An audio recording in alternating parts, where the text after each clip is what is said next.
Hello again, it's Jen, looking for ways to become a real-life superhero, and we're going to be exploring all kinds of things from like how to deal with burns to, what it takes to do private eye skills to what it takes to survive alone in the forest. But today I want to start with the most basic tenet of all. What would a superhero look like in real life? What would it take for you to become one, right? So the first thing is a superhero really is not necessarily defined by the costume, and in a lot of ways in real life, the costume actually would, hamper the good that you're trying to do by drawing too much attention to moments that you need to be more stealthy. A superhero is somebody who dedicates their whole life to this goal of doing good. A lot of people do heroic things or do good things. That's not what makes a superhero, right? A superhero is somebody who goes out, and this is a fundamental part of their identity. I hope that, so very soon you're going to see a video about a real-life superhero named Isabel, who I actually know, who dedicated her life to saving orphans. And you'll see that there's actually a lot of parallels in her story to the story of probably the most famous superhero orphan of all time, Batman, or Bruce Wayne. He is not real, to my knowledge, but Isabel is very real, and I hope you'll check that out. The first thing to becoming a superhero is you have to have a cause, and you have to be willing to dedicate yourself to that with a moral code. In the case of somebody like Batman, right? Batman is committed to eliminating violent crime without killing. This limitation is put in place to keep him from devolving to a state where he is judge, jury, and executioner in such a way that he is no longer in control of his own faculties. I have heard it said, I don't know if it's true, we'll have to look into it, but I have heard it said that mission killers or vigilantes will often devolve into just killers who just kill. They'll begin to see the sins or the evil everywhere that they want to kill.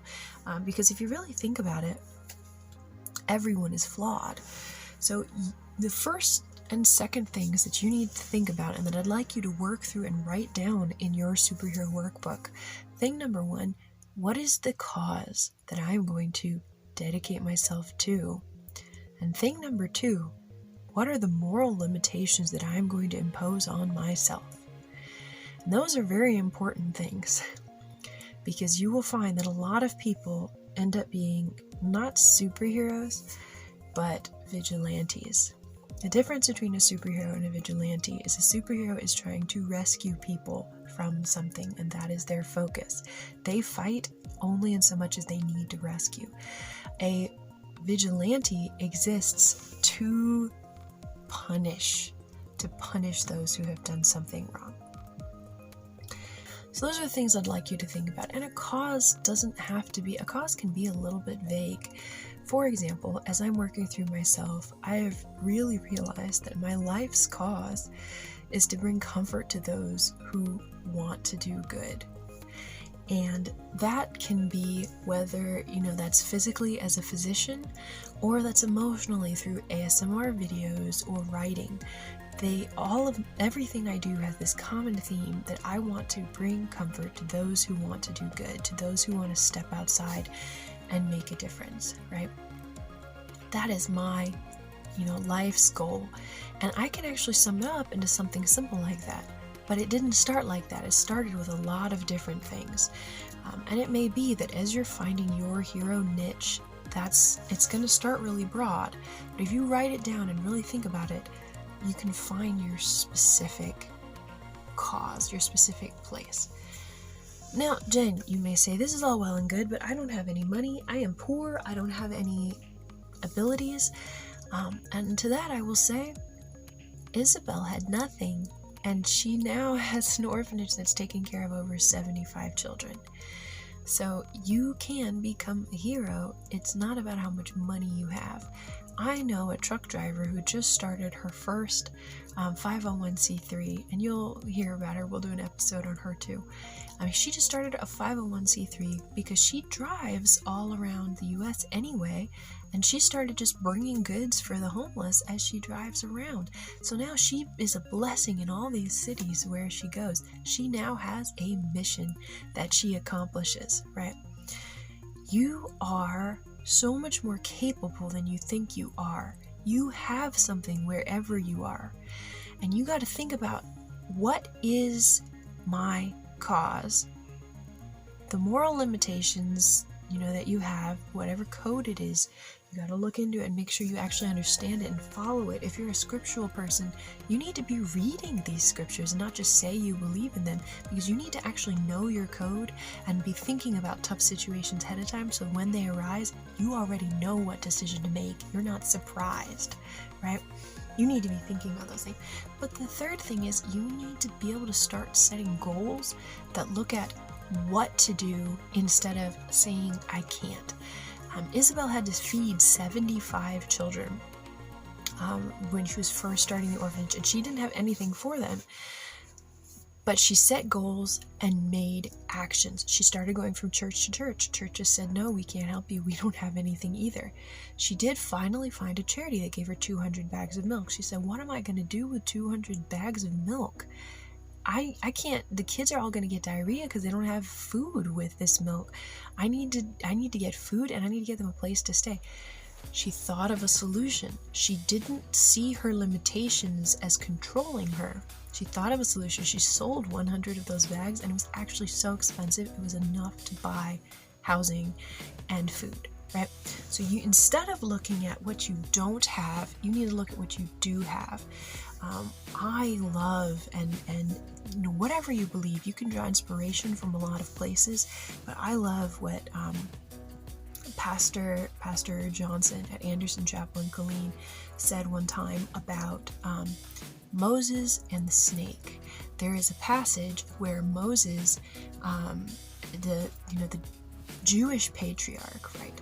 He has a staff in his hand, and he's telling God, look, I can't go and be a hero for the Israelites.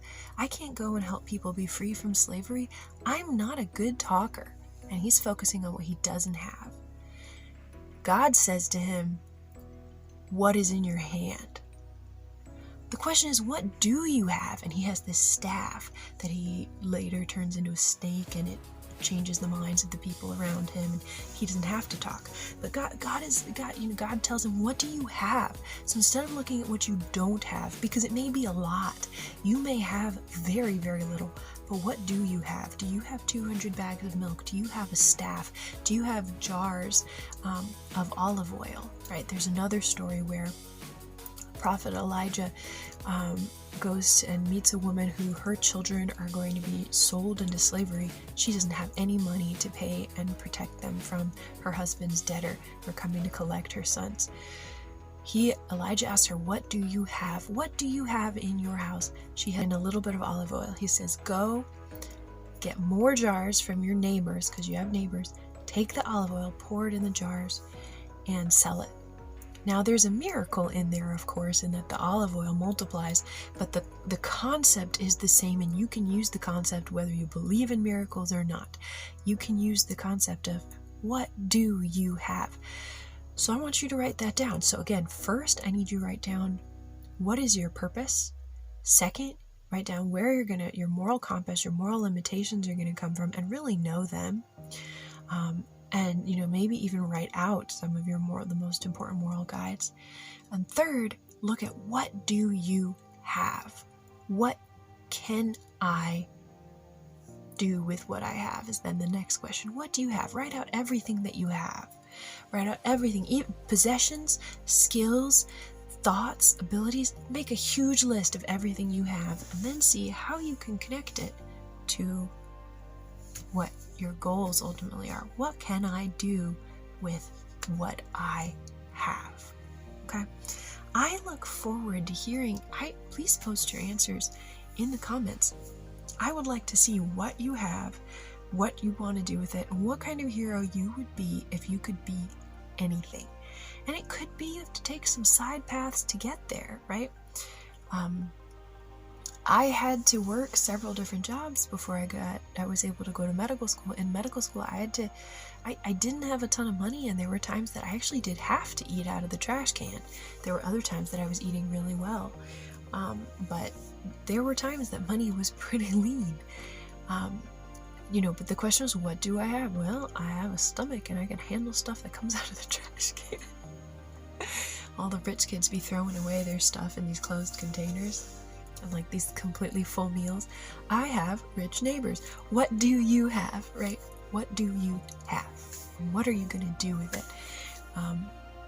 And again, it could be a roundabout journey. Maybe what you want to do is be a novelist, but you feel compelled to be a doctor. But the doctor work can help pay for you while you're working to be a novelist, right? You may have more than one thing going on in your purpose. You may help a lot more people in a very roundabout way, but you got to know what you're doing and where that path is going. And you will find that you also find joy along that journey. We're going to continue with all different examples of people teaching us to be heroes. And this channel, I think, is going to be rare. It's going to be for people who want to be more than they are and don't want to settle for these ordinary lives. When I worked as a reporter on Capitol Hill, I had a maestro. I was really an apprentice to this reporter master, basically. Who had a lot of odd ideas, but something that he said, we were walking past the Capitol, we just passed a couple trash cans, he said something that stuck with me. He said, what they want is for you to graduate college, join a corporation, or work for the government. Then you're controlled in these little sections and communes. You're watched, and they have you. But you know what you're actually supposed to do, what you were originally supposed to do, the whole point of going to college? You were supposed to get out of there and start your own business. If everybody started their own business, there would be so much more competition, so much more employment. If there were more opportunities for everyone to start their own business, to branch out with their own purpose. And this is an economic example, but the concept at the core of it is what matters, right? 98% of the US economy actually rests on small business, but where do all the large bailouts go to? Where does the large media attention go to? Small business is actually the backbone of the economy. In the same way, like small individual heroes and the individual choices you make are actually much more powerful than lobbying for this or that government, this or that other thing. And if everyone was pursuing their own dream to make the world a better place, instead of just doing what they're supposed to do to get the good job, get the good money, get married, have the 2.5 kids, have the house, what was the dream? The original dream was not just to have a house and things and do okay. It was to establish a free and better way of taking care of yourself and others.